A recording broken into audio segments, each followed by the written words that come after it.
Hello friends, welcome to my channel. तो आज हम बात करते हैं जो 3 बजे वाला नवीन शर्मा सर का प्रैक्टिस सेट चल रहा है जीएस का। उम्मीद है कि आपने किया हो या नहीं भी किया हो। तो आज हम बात करते हैं कि अपने जीएस के हैंड रिटन नोट्स कैसे बनाएं। तो जैसे कि सर भी डेली बोलते हैं कि अपने नोट्स अपने हैंड रिटन ही होने चाहिए, कि खुद से ही बनाएं तो ज़्यादा बेहतर रहता है। तो आज हम बात करते हैं कि कैसे बनाएं। ये है हमारा प्रैक्टिस सेट नंबर 9 जो 9 मई को हुआ था। तो उसी के बारे में हम बात करते हैं। तो सबसे पहले हमारा क्वेश्चन है कि कथकली शास्त्रीय नृत्य नृत्य का प्रसिद्ध कलाकार कौन है। तो ये गोपीनाथ हैं और इनसे संबंधित कलाकार कथकली से पद्मना नव नायक, रमण कुट्टी नायर, कलामंडलम केशवर, कनकरेले, कविकल चतुनुथी कुमार नायक हैं। और इसकी प्रयुक्त भाषा मणि वल्लम है। और इसके कथकली में मतलब कौन से गीतों का पाठ किया जाता है। तो इसमें अट्टा कथा का पाठ किया जाता है। और इसी में हमारा आता है पद्म भूषण किशोरी आमोनक का संबंध किससे है। तो इनका संबंध जयपुर अतोली घराने से है। और जयपुर अतोली घराने के संस्थापक अल्लादिया खान हैं। और इस अतोली घराने की शैली शैली है। और इसमें संगीत जो किया जाता है वो ठुमरी और ठप्पा है।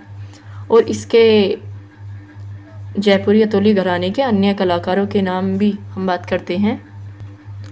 अतोली घराने के अन्य कलाकार हैं केसरबाई, केरकर, अश्वनी देशपांडे, मल्लिकार्जुन मशहूर।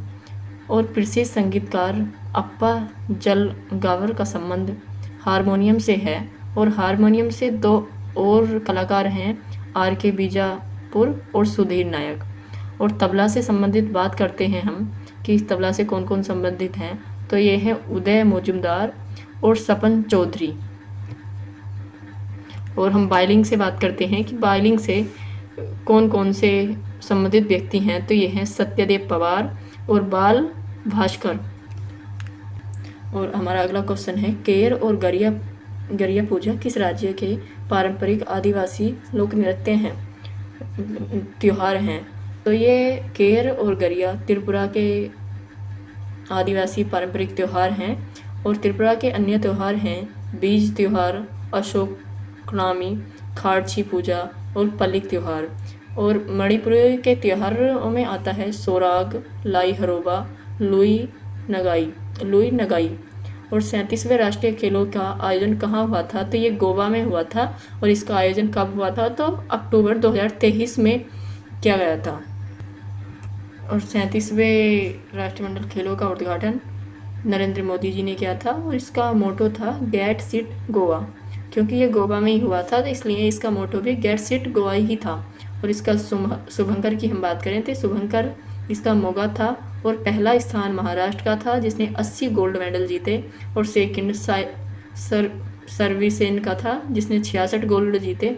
और थर्ड नंबर पे आता है हरियाणा जिसने 62 गोल्ड जीते थे। और फिर अगला क्वेश्चन पे बात करते हैं हम पहले नेशनल गेम्स कहाँ हुए थे और कब हुए थे। तो ये 1924 में लाहौर में हुए थे। और आता है हमारा दूसरा पॉइंट पहले आधुनिक नेशनल गेम्स कब और कहाँ हुए थे। तो ये नेशनल गेम्स 1985 में नई दिल्ली में हुए थे। और अगला क्वेश्चन आता है हमारा विश्वनाथ आनंद के बाद भारत का दूसरा ग्रैंड मास्टर कौन बना है। तो ये दिव्य बरुआ बने हैं। और थर्ड प्रवीण थिपेस हैं। और इस क्वेश्चन में हमारा अगला पॉइंट आता है कि ग्रैंड मास्टर की उपाधि कौन देता है। तो ये फिडे देता है। और फिडे की स्थापना 20 जुलाई 1924 को हुई थी। और फिडे का मुख्यालय लुसाने में है। और अगला क्वेश्चन आता है हमारा भारत की सबसे पुरानी हॉकी प्रतियोगिता में मतलब कौन सा जो अवार्ड है वो सबसे पुराना है। तो ये बेटन कप है। और बेटन कप की शुरुआत 1875 ईस्वी में की गई थी। भारतीय हॉकी महासंघ की स्थापना कब हुई। तो ये 1925 में हुई थी। और महासंघ को मतलब इसमें कुछ लोगों की गलती से इसमें ज़्यादा वो हो जाने के कारण इसे 2008 में भंग कर दिया गया था और भारतीय हॉकी महासंघ की जगह फिर हॉकी इंडिया को शुरू किया गया था, जो 20 मई 2009 में शुरू किया गया था और इसके कोच थे फ्रेक फुलटन। और हमारा अगला क्वेश्चन आता है, आदि शंकराचार्य द्वारा स्थापित 4 मठ कहाँ हैं?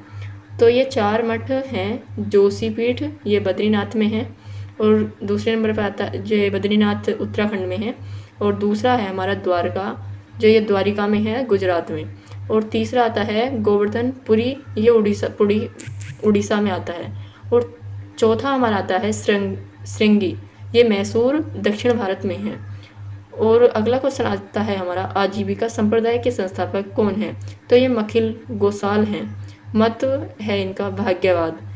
ये वे लोग हैं कि जो किसी ने कुछ बता दिया, जो लिखी पुरानी परंपरा है, ये उसी पे चलते हैं, खुद से कुछ नहीं करते कि हमारे भाग्य में कुछ नहीं है। तो इन ऐसे लोगों को हम भाग्यवाद कहते हैं कि जो सिर्फ भाग्य पे ही आश्रित रहते हैं, कि खुद से कुछ भी नहीं करते।